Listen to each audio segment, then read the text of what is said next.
नमस्कार, मैं रवीश कुमार। राजनीति में पलटी मारना कोई अपराध नहीं है, बल्कि यह भारतीय लोकतंत्र का सबसे लोकप्रिय खेल बन चुका है।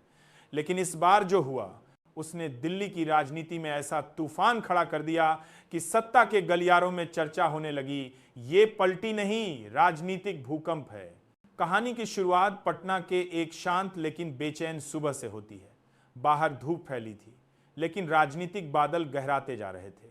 बिहार के वरिष्ठ नेता नीतीश नायडू पिछले कई दिनों से सार्वजनिक कार्यक्रमों में चुप थे। उनकी मुस्कान गायब थी और उनके बयानों में वह तेज तलखी लौट आई थी जिसे देखकर बीजेपी के रणनीतिकार अक्सर बेचैन हो जाते थे। और फिर अचानक नायडू ने बीजेपी से रिश्ता तोड़ दिया। ये खबर जब दिल्ली पहुंची तो पहली प्रतिक्रिया थी यकीन नहीं होता। दूसरी प्रतिक्रिया थी अब क्या होगा। इस पलटी का असर इतना तेज था कि सत्ता की चाबी पकड़े बैठे लोगों के हाथ कांप गए।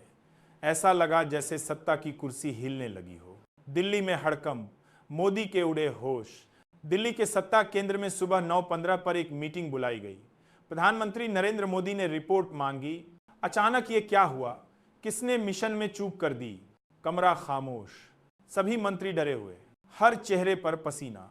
क्योंकि बिहार का मतलब सिर्फ एक राज्य नहीं, बल्कि चुनावी गणित का वह सूत्र है जिसमें गलती हुई तो पूरा समीकरण बिगड़ जाता है। एक सलाहकार बोला, सर, नायडू जी के अंदर बहुत गुस्सा था।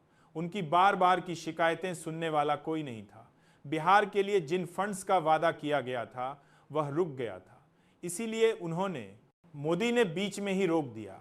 अब आरोप प्रत्यारोप बाद में, पहले ये बताओ नुकसान कितना? नुकसान सिर्फ राजनीतिक नहीं था, मनोवैज्ञानिक भी था। यह संदेश देश भर में फैल गया। बिहार में बीजेपी अकेली पड़ गई। सोशल मीडिया पर मीम्स, विपक्ष की प्रेस कॉन्फ्रेंसें, रणनीतिक बैठकों की बाढ़, हर तरफ एक ही सवाल, क्या यह पलटी बीजेपी के लिए 2025 का सबसे बड़ा झटका है? अमित शाह पर बड़े आरोप, सुनते ही शाह गायब। जैसे ही नायडू ने बीजेपी छोड़ी, उन्होंने मंच पर न सिर्फ यह घोषणा की, बल्कि एक एक कर बीजेपी शीर्ष नेतृत्व पर खुलकर निशाना साधा। भीड़ खचाखच भरी थी, मोबाइल कैमरे ऑन थे, लाइव स्ट्रीम हजारों में। नायडू बोले, मैं बिहार को बेचने नहीं दूंगा। मैं बीजेपी के अंदर घुट रहा था, हमारी आवाज को दबाया जा रहा था, बिहार को सिर्फ चुनावी प्रयोगशाला समझा जा रहा था। इतना कहते ही भीड़ तालियों से गूंज उठी। फिर उन्होंने अमित शाह का नाम लेकर कहा। अमित शाह जी से कई बार बात की, लेकिन हर बार सिर्फ वादे मिले, काम नहीं। बिहार को धोखा दिया गया, मैं अब चुप नहीं रहूंगा। दिल्ली में यह बयान सुनते ही अफवाह फैल गई। शाह जी को तलाशने में पुलिस लगी है, मजाक उड़ाया जा रहा था। वह प्रेस से बच रहे हैं, कैमरों से भाग रहे हैं। यह राजनीतिक फरारी असल फरारी नहीं थी, लेकिन जनता में यह कहानी ऐसे फैल गई जैसे किसी फिल्म का सस्पेंस। बिहार में माहौल भगदड़, नारों की बारिश। पटना की सड़कों पर उसी शाम माहौल बदला हुआ था।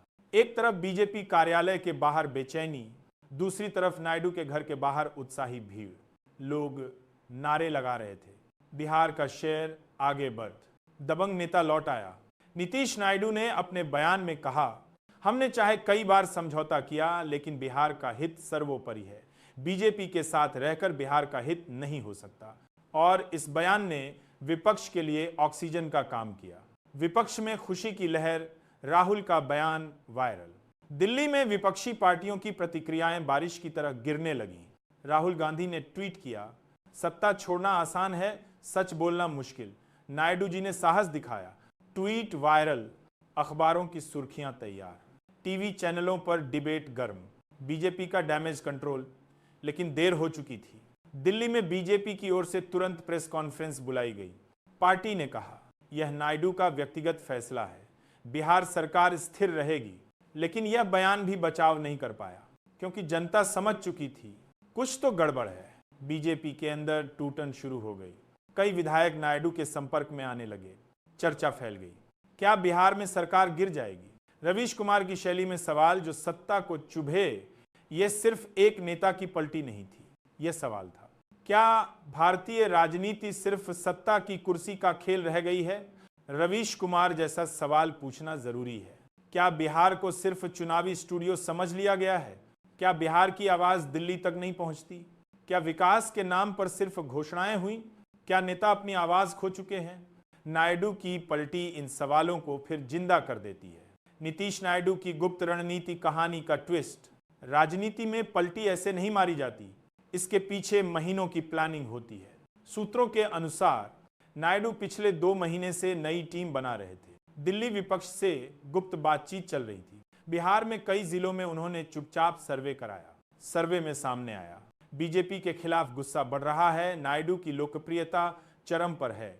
यही वह क्षण था जब पलटी का प्लान तैयार हुआ।